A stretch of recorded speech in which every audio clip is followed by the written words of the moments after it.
Yo, what's up guys, welcome back to another video. This is a reaction to inside Hong Kong's cage homes. I've seen these before, like in pictures, and I feel like I may have popped up as a little clip in the video before, but I've never looked at a video fully focused on it. And from the thumbnail, they look insane. Like, I think it is literally just a cage that people like rent, and people have like cages in houses that they just rent, and that's their house or that's their room that they rent, and it's like expensive, it's crazy, and I just don't understand how it's legal. Obviously it's Hong Kong, so it's a very small country. Like, is Hong Kong's a city country, right? Like, it's just one big pretty much city, and then the country's based around the city, so it's expensive probably, and there's most likely a lot of people that live here. So yeah, it's pretty insane. But again, off the thumbnail it looks ridiculous, and we're going to learn through this. And I mean, yeah, that's pretty much it. Hopefully you're going to enjoy. I always say enjoy, that's just my saying, but obviously certain videos aren't as enjoyable, but still something to learn about and to see the situations of what other people go through. But let's just jump into this. Links are in the description to my Patreon if you want to see extra reactions of mine. I've posted some more the last few days, so yeah, links are there for those interested. But let's just check this out. And it's Johnny Harris, so he used to work for Vox, right, and he's now just moved into individual journalism. But yeah, we'll just see what's in this video. It's more expensive to live in Hong Kong than anywhere in the world.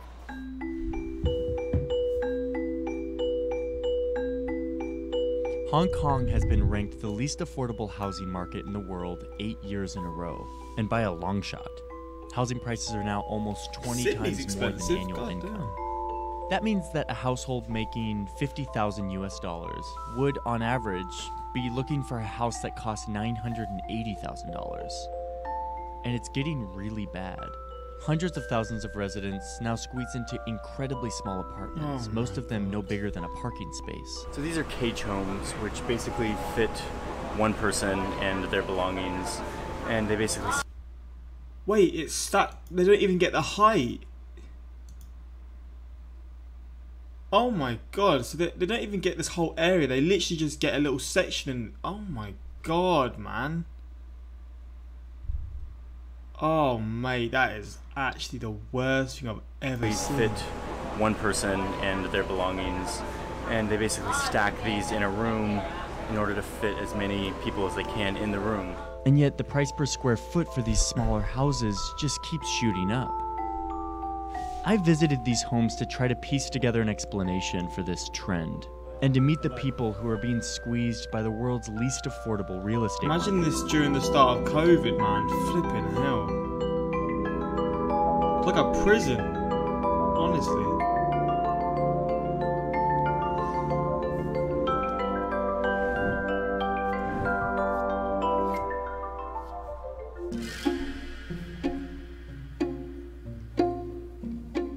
Tens of thousands of people in this city who live in spaces that are between 75 and 140 square feet.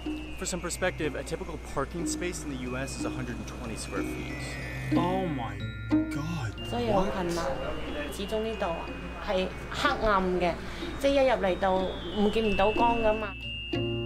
That is awful, man. One of the most common strategies for small space living is this subdivided house model. This big space that's been divided up into a bunch of tiny little living spaces. These people basically have room for a bed and a table and a few belongings. 有啲就條理，有啲就求求其其咁樣。嗰啲唱 K 啊嗰啲啦，同埋啲水啊嗰啲藥品啊，好簡單嘅。What makes this model work is that they have a bigger communal space where they're able to have their cooking and their washing in the bathroom open to everyone, so that they can save space and save money in their actual living quarters. So this is the kitchen for this space, which is shared by 4 families. 因為每個人生活習慣唔一樣咯，成日都因為好少嘅事都會有摩擦咯，唔 OK 咯，即係好多嘈交咯。That is horrible, man. God damn. The tempting explanation here for why the prices are so high is land scarcity. 7.5 million people crammed into this series of islands. It's going to drive up the prices. Same story in a lot of places that have run out of land that are in high demand. Think San Francisco or New York City. Okay, this might be the story in New York City and San Francisco, but is Hong Kong actually running out of land? Let's see what the drone says about this. Flying over Hong Kong, you start to see that while yes, there's a very dense urban landscape, there's also a whole lot of green space. It's beautiful, oh my days. Look at all that land space, man. Government land use data says that 75% of the land in Hong Kong is not developed. Now, some of that is mountainous and rocky and not easy to build on, but certainly not all of it. So I posed this question about density to two experts. One is a Hong Kong citizen and the other is a 30-plus year resident. Both are advocates for better urban design. Are high prices primarily the result of land scarcity? No. No. It's not. Okay. There's a land use issue, because also land is being inefficiently used or conserved. The problem isn't the shortage of land. The problem is bad land management. Land use, land management. What these experts are referring to is that of all the land in Hong Kong, only 3.7% is zoned for urban housing. But it's not because of mountains, it's because of policy. And this gets to the heart of the explanation of why more and more people are living in homes the size of parking spaces. That's crazy though. The first Look thing how to small note if they you want to are. understand the real explanation is that the government owns all of the land in Hong Kong. Well, all except for this one church that the British built here when they ruled it back in the 1800s, and it kind of just escaped the whole government owns all the land thing. Oh wow. So the government owns all the land, and it leases it out to developers, usually for 50 years, in an auction process, where the highest bidder gets the contract. With such scarce and valuable land zoned for housing, real estate companies, more and more of them coming from mainland China with lots of money, will duke it out in these auctions, and will end up at an astronomically high price. Like this plot of land that was just leased out for $2.2 billion. Which set an all-time record for the most expensive land ever leased by the Hong Kong government to a developer. Oh my days, what? So the way that government zones and leases land is the first part of this. The other part of this explanation... This is crazy, because you look at this, you look at how it looks here. They got Marks and Spencer there, what? That's baffled me. Bro, this looks like this looks better than London. On like the sort of, when people are shopping and stuff, this looks as developed as any country in the world. But then you see the apartments that so many people are living in, and it's just like, how is this happening? Like, they're prioritizing the wrong things. Obviously, Hong Kong's a pretty well-off country for like the size and stuff. So I mean, the fact that they just choose to not care about the people like they should is just pretty wild to me. If you're the type of person who navigates away from this video, it's beautiful here, to be tax honest. Policy, stay with me here. This place loves low taxes. It's a great place to do business because the corporate tax is low, no value-added tax, no sales tax, free market economics, low taxes. That's embedded into the fabric of this place. Look at all those low taxes doing their work, building up those skyscrapers, slapping on those bank logos all over town.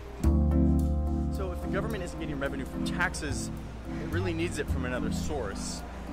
And in the case of Hong Kong, that source is land sales. Because a lot of the government revenues here are driven by land revenues, and it's about 30% of government public financing income. The government of Hong Kong can lease out this land to developers at astronomical prices, make a ton of revenue from that, and not have to raise taxes on the people or the corporations that reside here. And they still proudly retain their ranking as the freest economy on earth.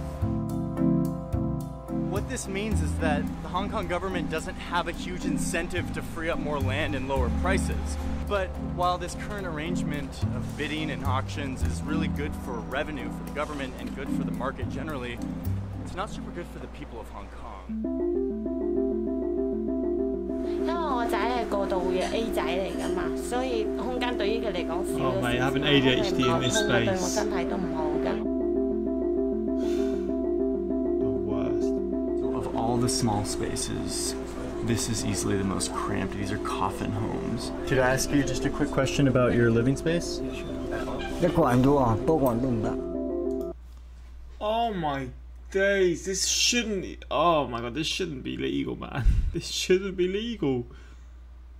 What is going, this is where you, oh, this is where you lived. I can't get over this. This is actually just depressing, man.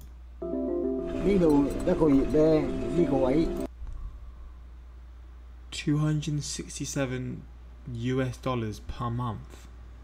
For this? Is that some kind of joke?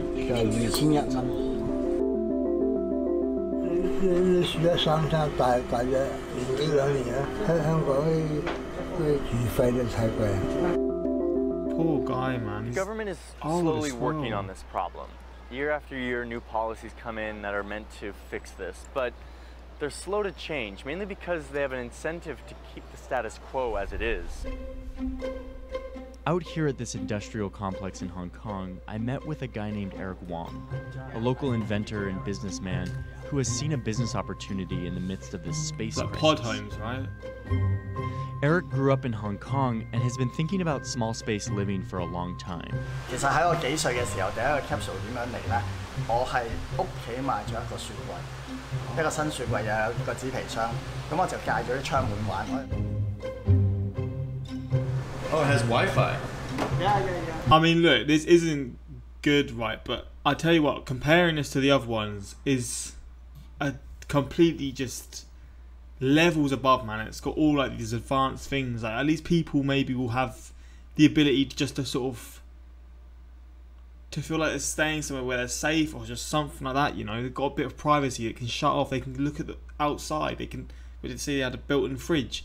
Like for the people that would be going from these coffin homes to this is like a huge contrast, and it's like, yeah, it's so much better, you know. But even then, it's still crazy that this is what people have to live in.